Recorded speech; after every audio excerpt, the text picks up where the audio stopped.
সুদে আর ব্যবসায় পার্থক্য কি? সুদে যে বহু ক্ষতির দিক রয়েছে, তার মধ্যে পার্থক্য সুদের আর ব্যবসাতে এটা। এখন আপনার ইসলামী ব্যাংকে টাকা রেখে কেমন যদি সুদের এই দুটো লক্ষণ পাওয়া যায়? ব্যাংকে যদি 10 লক্ষ টাকা জমা করে প্রতি মাসে তার লভ্যাংশ খায়, তাহলে সুদ হবে কি? আর সুদ হলে কিভাবে? দেখেন, সুদ হারাম আর ব্যবসা হালাল। আল্লাহ কোরআনে বলছেন ওয়াহাল্লাল্লাহুল বাইআ ওয়া হাররামার রিবা। ব্যবসা বাণিজ্য আল্লাহ কি করেছেন? হালাল করেছেন, এবং সুদকে কি করেছেন? হারাম করেছেন। সুদে আর ব্যবসায় পার্থক্য কি?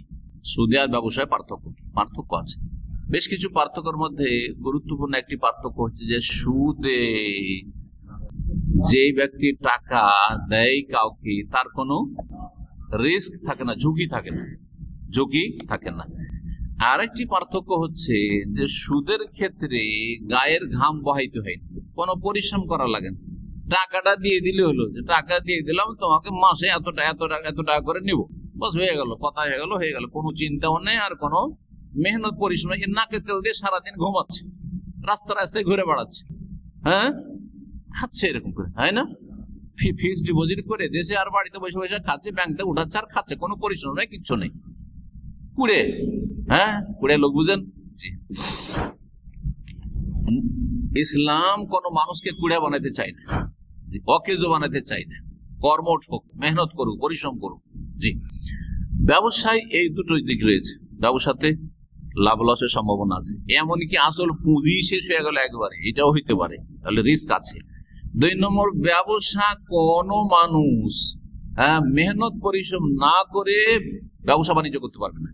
সে মানসিক চিন্তা চেতনার মেহনত, বিবেক বুদ্ধির মেহনত লাগাচ্ছে, আর না হইলে গায়ের মেহনত লাগাচ্ছে, দৌড়াদৌড়ি, ছুটাছুটি, তাগাদা করা, এই করা সেই করা, মাল কেনো, বেচো, নিয়ে আসো, টেলিফোন করো, কমপক্ষে টেলিফোনের মাধ্যমে এই করো সেই করো, করতে হতো। সুদে যে কোনো লসে আপনি শরিক না। ব্যাংক আপনাকে বলে দিয়েছে আপনার এক পয়সা লস হবে না, ব্যাংক যদি ডুবেও যায় আপনার আসল টাকা ধরা আছে, তাহলে এটা সুদ না ব্যবসা? সুদ। কিন্তু যদি ব্যাংক বলে যে দেখেন, আমরা আপনার টাকা দিয়ে আমরা কি করবো, মুদারাবার ব্যবসা করবো, যেমন তারা বলছে, কিন্তু ইসলামীকরণ মানে মুসলিমদেরকে বুঝানোর জন্য বলছে আমরা এটা মুদারাবা মানে পুঁজি দিয়ে ব্যবসা করা। আপনি পুঁজি দিলেন আর ব্যাংক ব্যবসা করবে, আর এই ব্যবসাতে আমাদের অনেক ব্যবসা চলে, সুতরাং প্রায় লাভই হয়। সুতরাং লভ্যাংশ আনুমানিক এতটা হয়তো পেতে পারেন, কিন্তু নিশ্চিত না, কম হইতে পারে, বেশি হইতে পারে। আর যদি লস খেয়ে যায় তো আপনাকে লসে সাইন করতে হবে, লস স্বীকার করতে হবে। কোন সময় যদি ব্যাংক ডুবে যায়, লস খায়, তাহলে আপনাকে লস স্বীকার করতে হবে।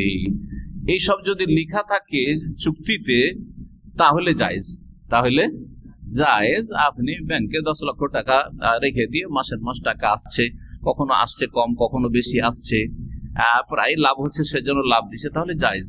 কিন্তু এইটা শুধু মৌখিক কথা, আসলে সুদী ব্যাংকের মতোই কারবার। শুধু মুসলিমরা যেহেতু সুদের ধ্বংসাত্মক গুনাহ থেকে বাঁচতে চায়, এদের আবেগ নিয়ে খেলা, এদেরকে ধোকা দেওয়া, যে তোমরা সুদী ব্যাংকে যেও না, জনতা ব্যাংকে যেও না, ওই সোনালী ব্যাংকে যেও না, আমাদের কাছে ইসলামিক তরিকা আছে, আসলে কিচ্ছু নেই, তাহলে ফলস কথা। দাদা বুঝতে পারছেন না? তো এই শর্তগুলি ওখানে আছে কিনা আপনি জানেন না। যদি বলে যে হ্যাঁ লাভ লসে শরিক, লস হইলে লস নিতে হবে আপনাকে। আর লাভ আমরা বলতে পারবো না যে এত টাকা করে আপনি মাসের মাস পাবেন, আপনি 5,000 টাকা বা 10,000 টাকা করে মাসে পাবেন, আপনাকে যতটা লাভ হবে ততটা দেবো, কোনো ফিক্স করতে পারবো না। তাহলে জায়েজ, আশা করি তাহলে জায়েজ। এই হচ্ছে ইসলামী ব্যাংকের অবস্থা। অনেক সময় আজকাল ইসলাম নামটি ব্যবহার করা হচ্ছে, কিন্তু আসলে ইসলাম নয়, এটা তো বুঝতেই পারছেন, তাই না? ইসলামী গণতন্ত্র, আবার এই গণতন্ত্র আবার ইসলাম হয় নাকি? না আমরা দাড়িওয়ালারা করলে ইসলামী হয়ে যায়, আর আওয়ামী লীগ বিএনপি করলে ওটা গায়ের ইসলামী হয়ে যায় নাকি? ফালতু কথা এটা। গণতন্ত্র মানে তো কুফরি, গণতন্ত্র মানে কাফের আর মুসলিম সমান, গণতন্ত্র মানে দুনিয়ার কুখ্যাত ডাকাত আর আমি সমান, কথা বোঝা গেছে? গণতন্ত্র কুফরি মতবাদ, জাহান্নামী আর জান্নাতি সমান, বোঝা গেছে? অশিক্ষিত ডোম মেথর আর আল্লামা শাইখুল হাদিস সব সমান, ঠিক না?